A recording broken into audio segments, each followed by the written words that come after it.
Hi friends, ഇന്ന് ചെയ്ത് കാണിക്കുന്നത് അടിപൊളി ടേസ്റ്റുള്ളൊരു മാങ്ങ അച്ചാറിൻ്റെ റെസിപ്പിയാണ്. സാധാരണ പൊടികളൊക്കെ തന്നെയാണെങ്കിലും ചെയ്യുന്ന രീതി അനുസരിച്ച് അച്ചാറിന് രുചി വ്യത്യാസം ഉണ്ടാകും. നിങ്ങൾ ഇങ്ങനെയല്ല ചെയ്യുന്നെങ്കിൽ ഒരു പ്രാവശ്യമെങ്കിലും ഇങ്ങനെ ചെയ്ത് നോക്കുക. വിനിഗർ ഒന്നും ചേർക്കാതാണ് ചെയ്യുന്നത്. എങ്ങനെയാണ് ചെയ്യുന്നതെന്ന് നോക്കാം. മാങ്ങ നല്ലവണ്ണം കഴുകി തുടച്ചതിന് ശേഷം കട്ട് ചെയ്ത് വയ്ക്കുക. 1 കിലോ എടുത്തിട്ടുണ്ടായിരുന്നു. മാങ്ങാണ്ടിയൊക്കെ പോയതിന് ശേഷം ഒരു 100 ഗ്രാമോളം കുറഞ്ഞിട്ടുണ്ട്. അരിയാനെടുക്കുന്ന കത്തിയും കട്ടിംഗ് ബോർഡും എല്ലാം നല്ലവണ്ണം വെയിലത്ത് ഉണക്കിയിട്ട് വേണം അരിഞ്ഞെടുക്കാനായിട്ട്. ഉപ്പിടുക. കുറച്ചേറെ മുന്നേ നിൽക്കുന്ന രീതിയിൽ വേണം ഉപ്പ് ചേർക്കാൻ. കല്ലുപ്പാണ് ശരിക്കും ചേർക്കേണ്ടത്. ഞാനിവിടെ പിങ്ക് സോൾട്ടാണ് ചേർക്കുന്നത്. ഇനി കുറച്ച് കൂടുതലായിട്ട് മഞ്ഞൾപ്പൊടിയോടെ ചേർത്തിട്ടുണ്ട്. നന്നായിട്ട് മിക്സ് ചെയ്ത് വയ്ക്കുക. ആ ഉപ്പ് പൊടി നല്ലവണ്ണം മാങ്ങയിൽ എല്ലാ ഭാഗത്തും പുരണ്ട് വരണം. ഉപ്പെല്ലാം ചെല്ലുമ്പോഴത്തേനും മാങ്ങയിൽ നിന്ന് വെള്ളം ഇറങ്ങാനായിട്ട് തുടങ്ങും. ഇതൊരു 24 മണിക്കൂർ നേരത്തേന് മൂടി വയ്ക്കണം. ഉപ്പ് കല്ല ചേർക്കുന്നെങ്കിൽ ഇടയ്ക്കിടയ്ക്കൊന്ന് ഇളക്കി കൊടുക്കാനായിട്ട് മറക്കരുത്. ഇളക്കാൻ ഉപയോഗിക്കുന്ന തവിയൊക്കെ നല്ലവണ്ണം ഡ്രൈ ആയിരിക്കണം. ഇപ്പോൾ രാത്രിയിൽ ഇത് നല്ലവണ്ണം മിക്സ് ചെയ്ത് വെച്ച് കഴിഞ്ഞാൽ രാവിലെ ആകുമ്പോഴത്തേന് അതെടുക്കാം. ഞാനിത് മൂടി വയ്ക്കുകയാണ്. രാവിലെ ആകുമ്പോഴത്തേന് നല്ലവണ്ണം ഇതിനകത്തുനിന്ന് വെള്ളം വിടും. ഇതിനെ ഒരു വലപാത്രത്തിനകത്തോട്ട് 24 മണിക്കൂറിന് ശേഷം മാറ്റിയിട്ടുണ്ട്.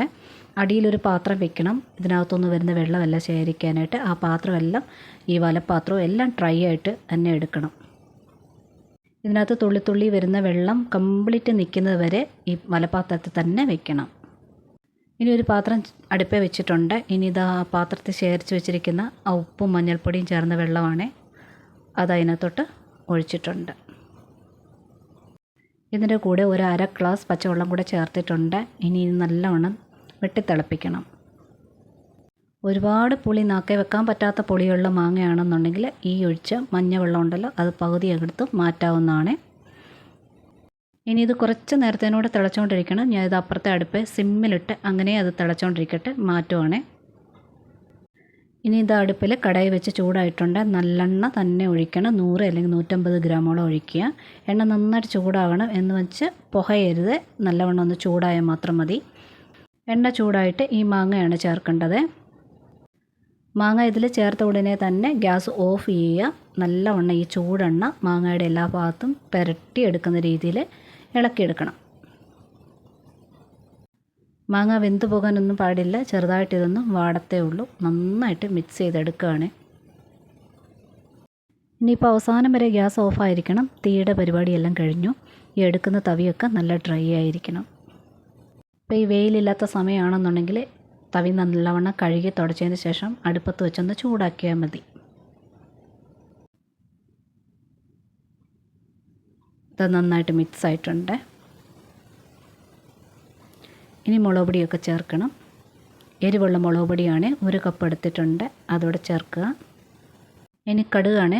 1/2 കപ്പിന് കുറച്ച് കുറവായിട്ട് മിക്സിയുടെ ചെറിയ ജാറിനകത്തിട്ട് ഒന്ന് പൾസ് ചെയ്തെടുക്കുവാണ്. ഒന്ന് പിളർന്ന് കിട്ടിയാൽ മതി. പൊടിക്കേണ്ട ആവശ്യമില്ല. അതോടെ ചേർക്കുക. ഇനി ഒരു 1/4 സ്പൂണോളം വറുത്ത ഉലുവായുടെ പൊടിയാണ്. പച്ചപ്പൊടി ചേർക്കല്ലേ, വറുത്ത് തന്നെ ചേർക്കണം. ഇനി 1 സ്പൂൺ ഫുള്ളായിട്ട് കായപ്പൊടിയാണ് ഇടുന്നത്. ഇനി ഇതെല്ലാം കൂടെ ചേർത്ത് നല്ലവണ്ണം ഒന്ന് മിക്സ് ചെയ്തെടുക്കണം.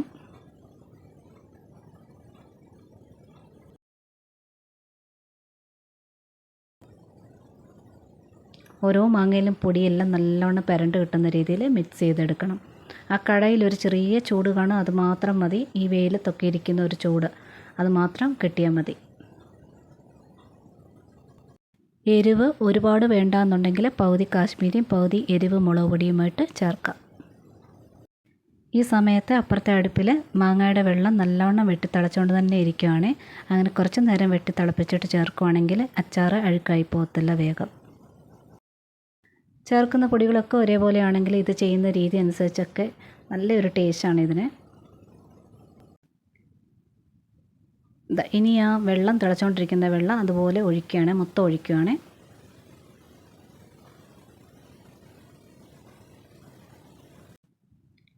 ഇനി ഇതെല്ലാം കൂടെ ചേർത്ത് ഇളക്കണം.